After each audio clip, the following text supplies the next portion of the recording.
Enzo, o tema do momento, né, e tema de setembro e passando para outubro, acaba sendo os juros, né? E muito se fala dos juros longos, dos treasuries, dos títulos americanos. Explica pra gente o que está acontecendo e por que esse assunto é tão importante para o mercado financeiro e está mexendo tanto com as bolsas internacionais e também com a bolsa brasileira. Quando a gente fala da taxa de juros americana, você pode falar tanto daquela taxa de juros que o Fed, ele meio que comanda, né? Então você tem lá a Fed Funds Rate, que é como se fosse a nossa taxa Selic aqui no Brasil, que é definido pelo Banco Central. Então tem o nosso Banco Central, a gente tem o Federal Reserve, que é o Banco Central americano.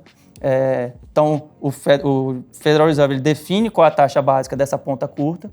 E você tem os Treasuries, que são os títulos de longo prazo. Então é como se você fosse pegar um título do Tesouro Selic com vencimento em 2036, são títulos com vencimento muito longo.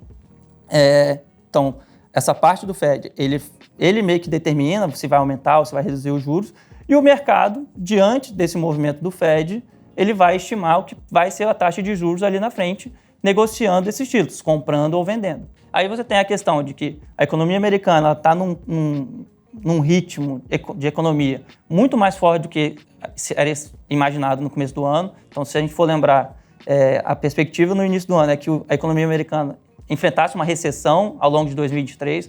Não é isso que a gente está vendo.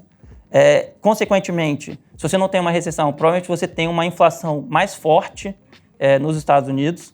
Então, e lembrando, né, a política monetária, que é esse aumento de juros, ele responde tanto à atividade econômica como à inflação. Se você tiver uma atividade econômica forte, se você tiver uma inflação forte, a tendência é que você tenha que aumentar os juros para você reduzir essas duas. Se você tiver essa perspectiva de que a economia está rodando a uma velocidade boa e os preços da economia não estão caindo rápido o suficiente, os títulos do Treasury são títulos nominais.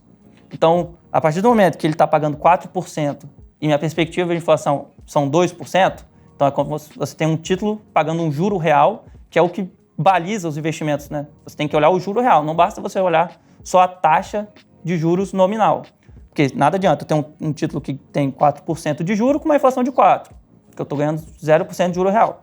A partir do momento que eu tenho um título que está pagando 4% e uma inflação de 2%, eu tenho uma taxa de juro real de 2%.